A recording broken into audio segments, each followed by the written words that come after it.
Siddipet assembly constituency history and detailed analysis. Total number of voters ఎంతమంది ఉన్నారు? 2,18,770 మంది BC ఓటర్లు అక్కడ ఉన్నారు. మొత్తం ఓటర్లు ఉంటే అందులో బీసీ ఓటర్లు 64.14%. అంటే 2,18,770 ఓట్లలో 1,40,319 మంది ఓటర్లు ఓన్లీ బీసీ. ఇక్కడ ఓసీ ఓటర్లు ఎంతమంది ఉన్నారు అంటే 35,509. 35,509లో వెలమ ఓటర్లు ఎంతమంది ఉన్నారు? హరీష్ రావు గెలిచిండు ఇప్పుడు. వెలమ ఓటర్లు ఎంతమంది ఉన్నారు చెప్పురి సిద్దిపేటలో?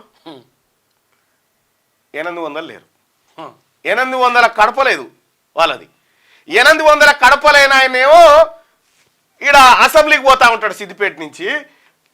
లక్షలున్న బీసీలేమో ఓట్లు వేసుకుంటూ ఓ పోలింగ్ స్టేషన్లకు పోతా. 1,40,000 ఉంటే అసెంబ్లీ ఎలక్షన్స్ 15 సార్లు అయినాయి. బీసీలు 3 సార్లు గెలిచిరు. అక్కడి నుంచి ఓసీలు 12 సార్లు. బీసీ ఎమ్మెల్యే మదన్ మోహన్ మున్నూరు కాపాయన.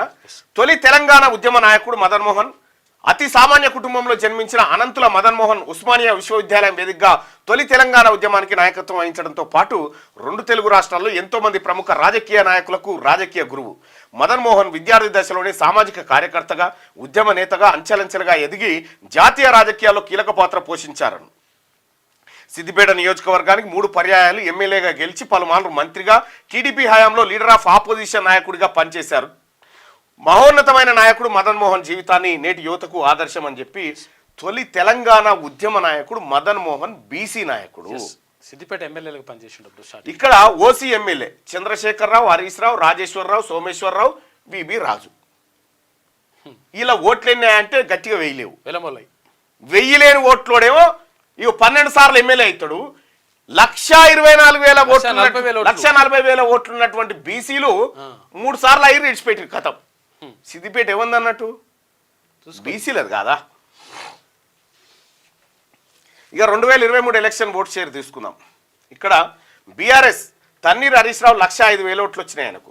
ఈ పూజల హరికృష్ణ 23,000 ఓట్లు వచ్చినాయి ఆయనకు. దూడి శ్రీకాంత్ రెడ్డి 23,000 ఓట్లు వచ్చినాయి. గడ్డగోని చంద్రశేఖర్ గౌడ్ 16,610 ఓట్లు వచ్చినాయి. ఓట్లేమో బీసీలై. వీళ్ళకు హరీష్ రావు కులం వల్ల ఆయన కోటేస్తే 1000 ఓట్లు కూడా రావద్దు. కానీ 1,05,000 ఓట్లు ఎట్లా పడ్డాయి? బీసీలారా మిమ్మల్ని దూతా ఉంటారు. పండగ రాగానే మీకు ఫోన్ చేయడం, ఫోన్ చేసి ఎట్లనో అన్న ఏం కోసిరు ఏం తినావు అన్నాడు. ఇదే దీని వెనకాల ఓట్ల మాయాజాలమే ఉంటుంది అన్నట్టు. ఇక ఇది చూద్దాం. జెడ్పీటీసీలు ఎంతమంది ఉన్నారు బీసీలు అంటే సిద్దిపేట రూరల్ అన్రిజర్వ్డ్ అయితే బీసీ గౌడ్కి ఇచ్చిరు. అన్రిజర్వ్డ్ అయితే సిద్దిపేట అర్బన్ అన్రిజర్వ్డ్ రెడ్డికి, చిన్నకోడూరు అన్రిజర్వ్డ్ బ్రాహ్మణ్కు, నంగనూరు అన్రిజర్వ్డ్ రెడ్డికి,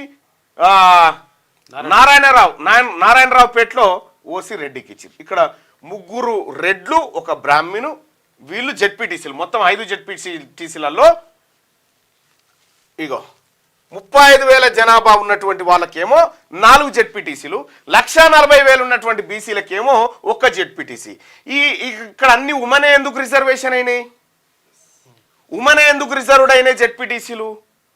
మొగ నాయకత్వం బయటకు వస్తే ఎమ్మెల్యే స్థాయి క్యాండిడేట్ అవుతాడని హరీష్ రావు గారు ఉపాయంతో ఏం చేస్తారంటే ఇవన్నీ మహిళా నాయకత్వాన్ని మహిళలే ఉంటారు. ఇంత తెలివి కల్లోడు. అన్ని ఓపెనే. 64.14 బీసీస్ 1 జెడ్పీటీసీ అయితే 14.86% ఉన్న ఓసీలు 4 సార్లు 4 జెడ్పీటీసీలు అయ్యారు. మనం బీసీల మీద తలకాయ 2 కాళ్ళ సందుగాల పెట్టుకొని ఏడవాలి మనమంతా. ఇది సిద్దిపేట ముఖ చిత్రం. మీరు తెలుగులో అనర్గళంగా రాయగలరా? స్పష్టంగా మాట్లాడగలరా? మాటలకు తగ్గట్టు అభినయించగలరా? అయితే ఇంకెందుకు ఆలస్యం? క్యూన్యూస్ మీకు ఒక మంచి అవకాశాన్ని ఇస్తుంది.